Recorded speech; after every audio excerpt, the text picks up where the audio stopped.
Part 2 of my rambling vlog on anarchism, what it is, what is a history, and what are some of the arguments for and against.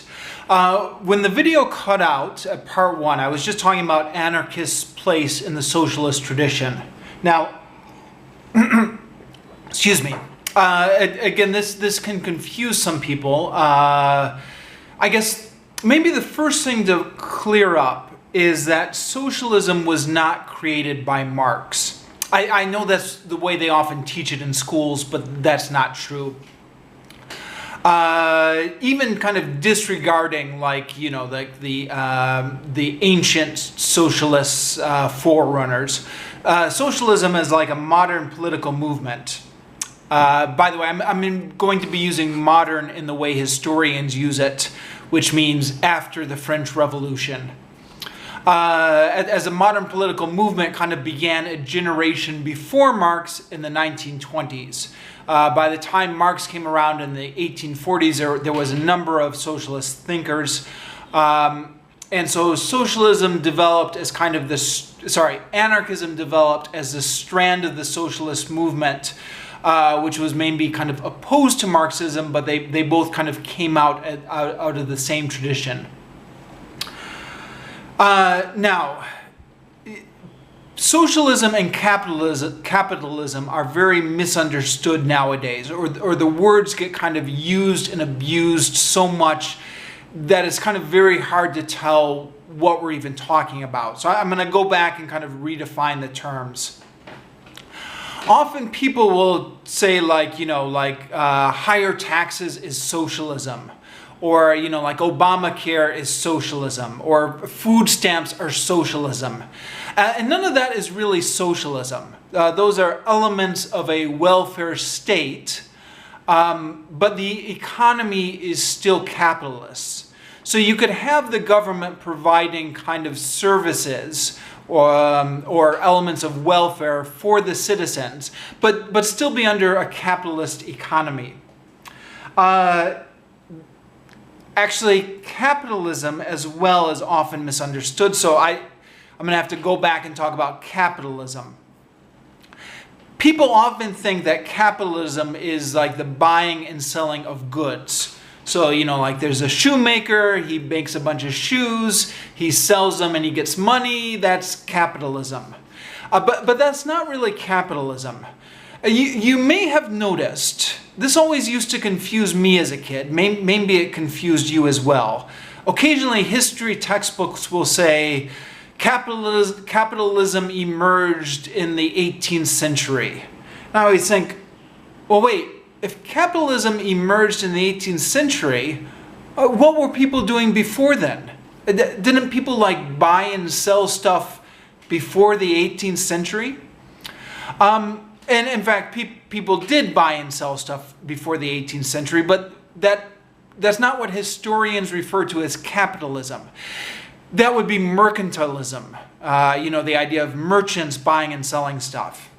The emergence of capitalism refers to this rather bizarre economic system that we currently have now, where if you think about Wall Street, in stocks, in shareholders, so the idea that you can go into Wall Street and you can buy up shares of a company. And then by virtue of owning those shares, you get a share of the profits from that company. Even though you're doing absolutely no work, right? So you're not on the factory floor kind of making stuff. You're just kind of sitting at home with your shares. And yet you get the profits from that company, or a share of it. So this is kind of modern capitalism, that the investors will kind of pool their money or their capital, collect shares of the company, and then they will get the dividends, the profits from that company, not the people who are actually working there.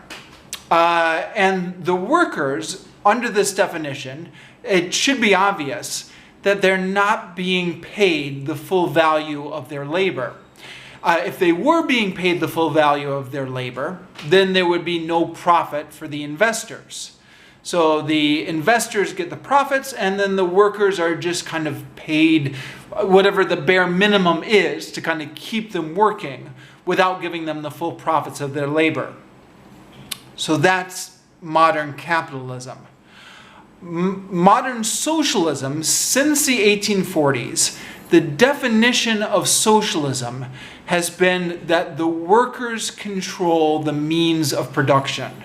Or in other words, the workers are actually controlling the company.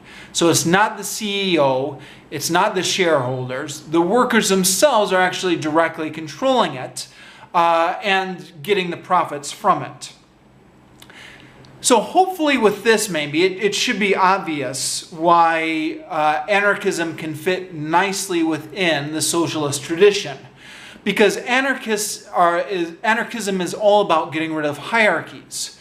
And that includes not only like the hierarchies of the police and the president and Congress and the king or whatever, but it would also include the economic hierarchies. You know, your boss, your manager, your CEO, you would get rid of those hierarchies as well.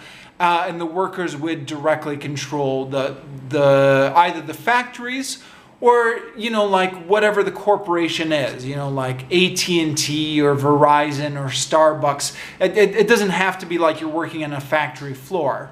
But whatever the company is now kind of democratically being controlled by the workers. Sorry, I say democratically, but kind of referring to the broad socialist tradition as a whole, there are a number of ways that the means of production could be collectively controlled.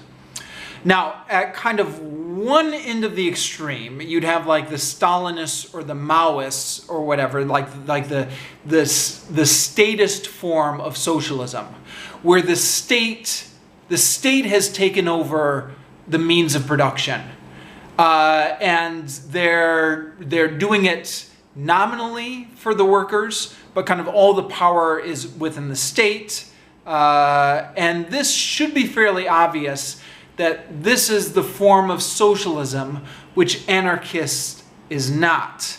Anarchism would be on the other end of the spectrum, where the workers are controlling the factories directly.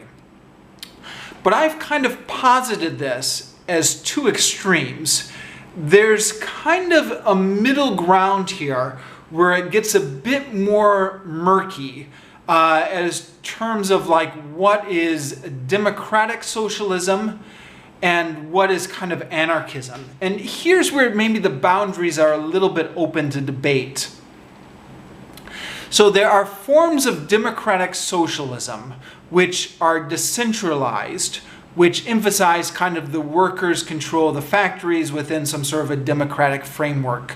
And on these margins, it can get quite close to an anarchist tradition. And I've had these debates sometimes with Trotskyists where they're like, well, why are you an anarchist? What do you believe? And I said, well, you know, I believe that the workers should control the factories, that there should be some sort of democratic process, that there should, you know, the community should be controlled by a democracy. And they would be like, no, that's socialism. Well, what you're talking about is socialism. That's not anarchism. And I said, no, this is the anarchist tradition. So you can get maybe in those debates there where if you have a very kind of democratic, decentralized form of socialism, and some traditions are, then sometimes you're just arguing over the name. Some people on this end of the spectrum choose to identify themselves as socialists, and some people choose to identify themselves as anarchists. And to a certain extent, maybe it is a debate over which tradition you want to identify with yourself with. Both traditions have come with some historical baggage. So like somebody who calls himself a socialist would say, why do you want to call yourself an anarchist? You're just associating yourself with all those crazy assassins from the 1890s, you know, the bomb-throwing anarchists. And you have to explain to all these people what anarchism actually means because it's not obvious from the name. Just call yourself a democratic socialist. But of course, the danger with calling yourself a democratic socialist is there are a lot of people out there who don't understand the difference between democratic socialism and Stalinism, and so now you're kind of into that whole debate. So it is kind of choosing whichever you think is the lesser of two evils, maybe. For this reason, there's also the term Libertarian Socialism, which is also used by people kind of on the more anarchist end of the socialist spectrum. Now, this term is much more popular in Europe than it is in the United States, because in Europe, libertarian has a different meaning. In the US, libertarian is associated with the Libertarian Party, which is kind of the extreme capitalist party. So in the US, if you say libertarian socialist, it's like an oxymoron. You're like, what? How can you be a libertarian and a socialist? But in the European tradition, that actually makes more sense than it does in the US. The words mean different things. All that being said, as I mentioned at the beginning, back in part 1 in the beginning, there are a number of different people who have different conceptions of anarchists. So what I've just described is maybe a form of anarchists that aligns more with the democratic socialist tradition. I think if you look at the historical anarchist movement, from the 1870s to the 1930s, this kind of lines up maybe more with mainstream anarchism, but there are plenty of anarchists, people who have identified themselves as anarchists, who envision a society with much less organization, and where the kind of the social rules are a lot less. But yeah, what I often hear, and which would be the form of anarchism which I tend to identify myself with, is that it's not completely disorganized. The workers are running the factories, but they're organized into some sort of democratic process to do that. And society is divided into communes, which are kind of like small towns, or within like a big city like New York, there might be multiple communes. Now, again, I'm picking and choosing somewhat from the various strands of anarchism, but this is, I'm not making this up completely. This is something that comes up quite frequently in anarchist discourse, what I'm going to describe, even though there are other forms of anarchism.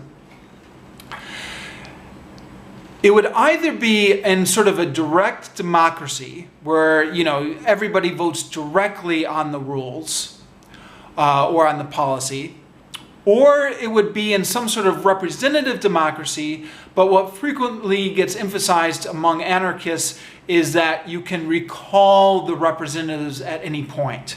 So it wouldn't be like in the US where you send your congressman out, you send your guy to the Senate, and then you're stuck with him for 6 years. And if he's like taking money from the oil companies, there's nothing you can do until the next election. You can recall him at any point. This was something that was a big deal in the Paris Commune. I'll talk about that later. Now, to be fair, Marx also picked this up as a positive on the Paris Commune when Marx was writing about the Paris Commune, but it's also been emphasized by the anarchists. So either direct democracy or some sort of recallable representatives, or possibly both, because the communes are organized into a larger federations. Maybe these federations would operate with delegates, and the communes would operate with direct democracy. The other thing about that kind of comes up frequently when anarchists are talking about their form of organization is you'd have a direct democracy, but it would be a consensus democracy. So, you couldn't have like 60% of the people just making up all the rules. You'd have to kind of get everybody on board. Now, when I was kind of in the activist scene way back when, and they had kind of consensus making, there would be these large-scale protests that they kind of try and model on kind of anarchist consensus making machinery. Something that would occasionally come up is they call it consensus -1. So if there was just one guy who was opposing stuff, you could still come to a consensus without him. You could kind of overrule him. Or sometimes it would be consensus -2, or sometimes I would hear of consensus -3. I never heard of consensus -4, although arguably these numbers are becoming arbitrary. Now, I never heard anyone say this in so many words, but what I could imagine as an extension of this, with kind of a large democracy, direct democracy over a larger commune, is you could have consensus -1%, or possibly consensus -2 or 3%, meaning it would have to be like a near consensus, but not 100% consensus. And this, I think, the idea of consensus democracy would kind of like ensure people's rights are being respected. For example, in the United States, we have a republic of sorts, but our founders also found it necessary to have a Bill of Rights, saying, okay, you know, we've got a republic, but you can't vote to take anyone's religion away. The religion is kind of a Bill of Rights, and this Bill of Rights goes as a protection against kind of mob rule with the republic. Arguably, maybe you could still have a Bill of Rights with anarchism, saying, okay, you know, we've got a direct democracy, but you can't like vote away anyone's right to be gay, or you can't vote away anyone's right to their religion. But I think you almost wouldn't need a Bill of Rights with kind of a consensus democracy, because unless it's a very tiny percentage of the population within that kind of 1 or 2%, but you know, kind of most issues that affect people, you couldn't just do a mob rule on. Everybody would have to agree on it. Now, in the anarchist tradition, if you look in the philosophies, it often talks about Anarcho-Communism versus Anarcho-Syndicalism. And these are terms I started hearing way back when I was first looking this stuff up when I was 20. And I've got to be honest, I've never been kind of clear on what the difference is. I looked it up and I tried to read the explanations of it when I was 20. I thought, I don't really understand the difference between that. And numerous times over the years since then, I've gone back to this, like Googling what is Anarcho-Syndicalism, what is Anarcho-Communism. As far as I can figure out, there's no real difference between them in terms of outcome. The difference between them, so like they're both kind of, their vision of like the end goal is the same. The difference seems to be, somebody correct me if I'm wrong, that Anarcho-Syndicalism puts more of an emphasis on organizing within unions. Syndicalism meaning like unionism. A syndicate is like a union. So I think that's the major difference, is just in terms of emphasis. But you know, I think both Anarcho-Syndicalism and Anarcho-Communism are the anarchist forms of socialism. Okay, so that's my explanation, about it as clear as I can give, of what I think anarchism represents in terms of what it means politically. I'm going to try and get into the history of this now. So, again, arguably, all of these modern philosophies, you can find precedents for them in antiquity. You know, like Taoism was a form of anarchism. Jesus Christ and his disciples practiced a form of anarchism. Greek philosophers who had similar ideas. I'm going to skip all of that and just talk about the modern political movement. And again, I'm defining modern. I'm using modern like the historians do it. So like after the French Revolution is modern. So I'm going to talk first about like the three big thinkers that have come to define modern anarchism. And then maybe go back and talk about the Paris Commune after that. It's going to be a little bit out of chronology that way. But the three names you always hear are Proudhon, Bakunin, Kropotkin, and I should have said this at the beginning, but apologies for all the names I mispronounce as I go through this. So starting with Proudhon.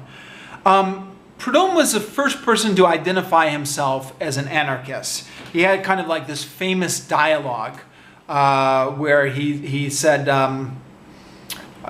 he wrote like a fictional person interrogating him. Are you a monarchist? Oh, no. Are you a Republican then? Oh, God, no. Well, are you, what are you? I'm an anarchist. Now, I talked before about how the name was a little bit problematic. I think some people, I've read some people who say that Proudhon didn't himself clearly understand what he meant by that name. And Proudhon was choosing that name maybe to be a little bit provocative, and then kind of maybe spent like the rest of his life trying to come up with like a definition or like a workable definition of what that name meant. Proudhon also comes out of the socialist tradition. So kind of if you look at French history or like Proudhon in his time, he was more notable as being part of the socialist movement than he was as being kind of an anarchist. And maybe for this reason, a lot of historians or histories will ascribe Bakunin as the father of modern anarchism and not Proudhon, even though Proudhon was the one who used it first. I could not find, there was a period when I was trying to track down a good biography of Proudhon. And I went onto Amazon and I just tried to search for Proudhon biography, and nothing would come up. And if anyone has a good biography to recommend to me, let me know. I have a feeling that my problem was searching on Amazon, because I don't think there were any popular biographies like being sold on the market. But I'm sure in the academic sphere, like, you know, locked away in Oxford Library or something like that, there are plenty of academic biographies of Proudhon. The one book I did find Proudhon mentioned, and he was mentioned along kind of with a cast of thousands on this, was The Revolutions of 1848 by Priscilla Robertson. Because the revolutions of 1848 were during Proudhon's day. Maybe it's worth briefly talking about this in case somebody doesn't know, because this will come up again. Revolutions of 1848 were this kind of fascinating period in radical history where there was a revolution in Paris in 1848. And then the revolution, just for whatever reason, revolutions tend to kind of spread. If there is a revolution in one city, people in another city will take notice. And so all of a sudden there were revolutions all over Europe in 1848, 1849, 1850, and 1851, mostly in 1848. So yeah, this was a period which was very important in radical history. It will come up again when we talk about Bakunin. But yeah, Proudhon was in Paris. So there's a Republican Revolution. And Proudhon was part of the emerging Republican government at the time. I don't think he was part of the Constituent Assembly. I think he ran for that and lost. But he was part of some sort of government assembly. Yes, and he already had a reputation as a radical. So he was on this assembly with kind of people who were of all political stripes. And apparently he had like a reputation at the time. But he's quoted in the book as saying people were surprised to find out that he was not actually Antichrist when they met him. They found out that he was actually reasonable and they could work with him. Yeah, incidentally, this is kind of maybe a bit of a paradox here. A self-described anarchist as part of the Parisian government, the French government. This is going to come up again numerous times as we go through the history of anarchism. People who are calling themselves anarchists but are forming governments of some sort. The other place where Proudhon will come up is in any kind of biography of Marx. So I've read a number of biographies of Marx over the years, and Proudhon's feud with Marx always comes up in there. Now, they didn't feud over anarchism per se. Marx feuded with a lot of people. He was prickly. He spent so much of his time arguing with other socialists. A number of his biographers have pointed out that he wasted his most productive years just getting into these squabbles with other socialists. And this is one of the reasons why he never finished Das Kapital, his kind of major work of his life, which he only kind of finished one volume of, I think, and then the rest is all just in note form. So it wasn't unique of him to get in a fight with Proudhon, but his squabble with Proudhon was one of the more epic ones. Proudhon sent Marx his book for review, entitled The Philosophy of Poverty. And Marx responded back with his own book, or pamphlet, was it? Book or pamphlet, entitled The Poverty of Philosophy. Whichever side you fall in during that debate, you've got to admit that's a pretty sick burn by Marx to just kind of turn the title around by that. So yeah, that's the other place where Proudhon kind of comes up, and again he's coming up as part of the socialist tradition here. Now, Proudhon, there were some negative things about his legacy. There were some positive things. I'll mention the positives first. He was kind of against violence. So this is important to mention here because not everybody in the anarchist tradition would be. But Proudhon kind of witnessed some of the barricades in 1848 and was just kind of appalled by the violence he saw there and was kind of against violence consistently throughout the rest of his life. There is some anti-Semitic stuff in his writing. It was not a major theme of Proudhon. It's kind of more just kind of, it's in there somewhere, but it's not a major theme of his. Anti-Semitism is going to be more of a problem when we get to Bakunin, but we'll talk about that later. But yeah, the big thing about Proudhon, the big negative thing, is he was a patriarch, and that he did not think women should have any authority. In a family, the husband should always have authority over his wife. And if you're ever in a situation where you're arguing with a bunch of argumentative Trotskyists, this is something they're going to bring up. So, be prepared about this. Again, kind of going back to that experience I had being at the University of Melbourne campus and kind of arguing with these people. I remember I was just trying to attend their meetings. I wasn't trying to argue with them, but they would try and pin me down. They were trying to argue with me. And we were talking about the Paris Commune, and they said, Paris Commune. Well, the Proudhonists behaved very, what was the word they used? Terribly or abhorrently during the Paris Commune. And I'm like, well, no, they didn't. Like, The Proudhonists were actually the moderate side in the Paris Commune. And they said, no, they had all these ideas. They were anti-women. They didn't want women to be in any positions of authority. And I said, yeah, okay. And then I thought for a moment, and I said, yes, but would it be fair to say that the most prominent women involved in the Paris Commune were anarchists? And then they said, yeah, okay. They knew exactly what I was talking about. Louise Michel, who I'll talk about later. Most prominent woman associated with the Paris Commune, also associated herself with the anarchist tradition. So a little bit of point-counterpoint there. Oh yeah, another thing, Proudhon is famous for his quote, property is theft. This goes back to something maybe I forgot to make clear earlier when I was talking about socialism. People think that